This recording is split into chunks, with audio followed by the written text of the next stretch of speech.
speak about interest, we're referring to both people's preferences in certain type of work activities, but also to be in certain environments. And what's interesting is, if you look at, I think somebody that really dealt with complexity in the past, your Renaissance man, like your Da Vinci, to make sense of complexity, and having that different angles, it certainly helps to be interested in a variety of things, and to have rotated. Imagine if you have to be agile and you have to rotate between jobs. It's interesting that something like general interest is also correlated with general ability. Firstly, that also is another window that we can use to peer into how people deal with complexity. But I think there's that rotational element and when we say general interest, what we mean is on the Rysek model, the famous Holland model, where you've got either an interest on a realistic, investigative, artistic or social, or some people just have an interest in activities across the span of those different type of careers that one could have. And that rotational element, that interest in exploring things apart from just, we've got examples, people like that within our organization, could certainly count in your favor when you need to be agile and make sense of complexity. Yeah. I absolutely agree. I think interest is such an important topic. Because if your interests are limited, you're not necessarily going to have that drive to want to learn more, where if you have a wider set of interests, certainly it can be detrimental if you can't zone into what you need to zone in. But I think it equips or enables a person, or just gives them that extra sort of boost to be able to explore a lot more, and specifically where we live in a world where we might see certain careers becoming null and void, or certain skill sets becoming redundant, to be able to have that general interest, so that what I have now is not all that I have to rely on forever. Because no matter how resilient you are, I think that would be a wake-up call for any person if they suddenly realize that everything I have, everything that I have an interest in is now redundant. And we're centuries away from that. But their interest, I think, plays a crucial role. But yeah, we've mentioned a lot of things, and I think practitioners, or at least the general person, is sitting and wondering, okay, wait, so how expensive is my battery going to be if I want to select for complexity? So I think we have to talk a bit about the tools. Yes.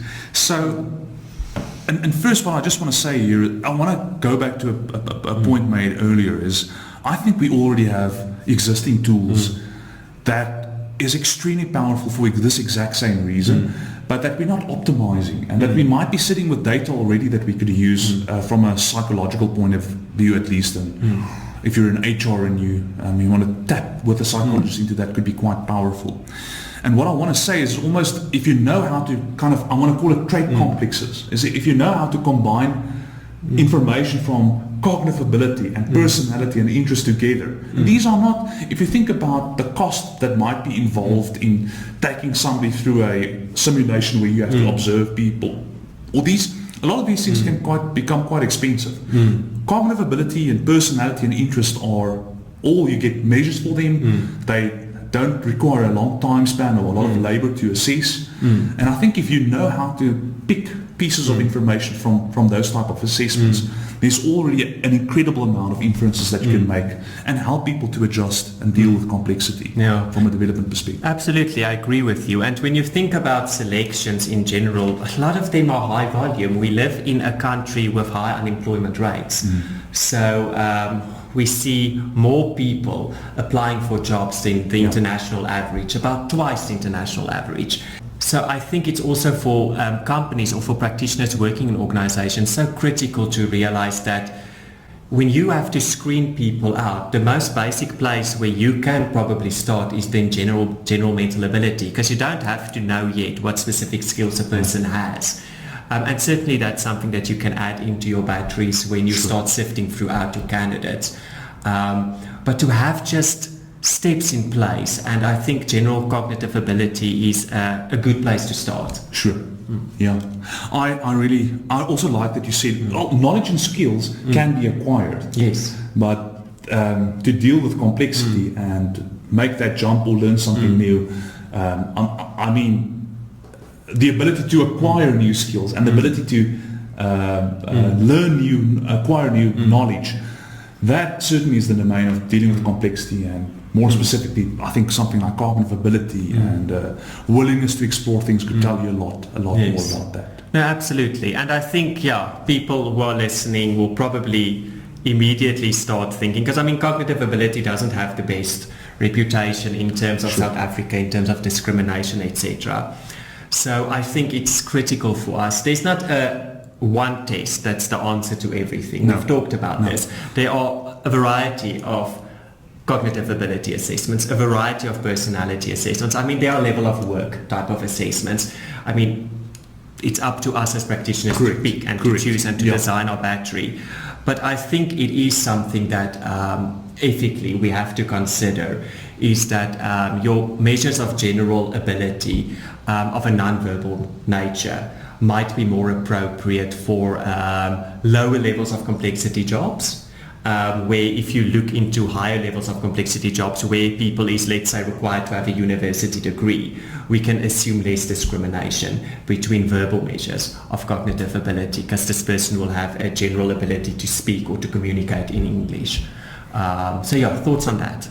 Just to that point, Cobi, and we know that there is always the potential for adverse impact, and what I mean with that is potential, even though the tests are not biased, population differences play out, and you might inevitably if you don't make morally fair decisions, end up with possibly discriminatory type of practices. And from an adverse impact point of view, that's why it's quite so useful, and we know that personality has also very high predictive estimates, especially if you look at stuff like integrity. In this case, we're talking complexity, so we're speaking about mental trait flexibility.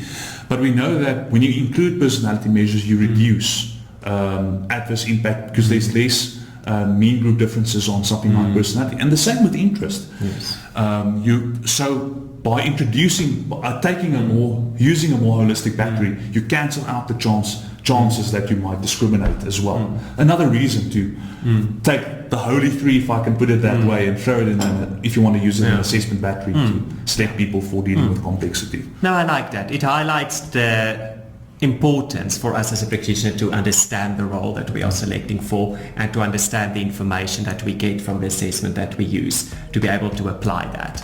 Not just for who we select, but how we develop people further within an organization.